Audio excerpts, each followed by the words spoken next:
సంగారెడ్డి జిల్లా గడ్డపోతారం మున్సిపల్ కార్యాలయం సమీపంలో కాంగ్రెస్ శ్రేణులు ఆందోళన వ్యక్తం చేస్తున్నారు. ప్రోటోకాల్ పాటించడం లేదంటూ కూడా ఇక మున్సిపల్ కమిషనర్ను కూడా వెంటనే తొలగించాలంటూ రోడ్లపై బైఠాయించి నిరసన వ్యక్తం చేస్తున్నారు. ఇక మున్సిపల్ పరిధిలోని 1వ వార్డులో కౌన్సిలర్ మాధవి శ్రీనివాస్ బోరు వేయించగా తనకు తెలియకుండా బీఆర్ఎస్ కౌన్సిలర్లతో కమిషనర్ తన్య ప్రారంభించినట్టుగా ఆరోపించారు. కమిషనర్ బీఆర్ఎస్ పార్టీకి అనుకూలంగా వ్యవహరిస్తున్నారంటూ ఆమెకు వ్యతిరేకంగా నినాదాలు చేశారు అక్కడ ఉన్నటువంటి వారు.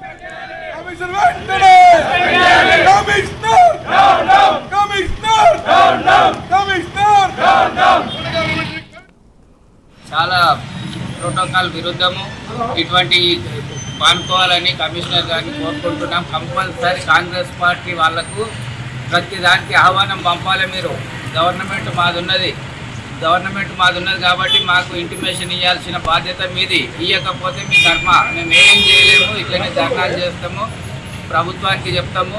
మీరు ఎన్ని రోజులు డ్యూటీ చేస్తారో మేము కూడా చూస్తాం. మా ప్రభుత్వంలో మీరు కావాలని చేస్తారు, ఏదో టీఆర్ఎస్ పార్టీకి తొత్తులు లేక అమ్ముడు పోయినట్టు మీరు చేయడం ఇది సరికాదు.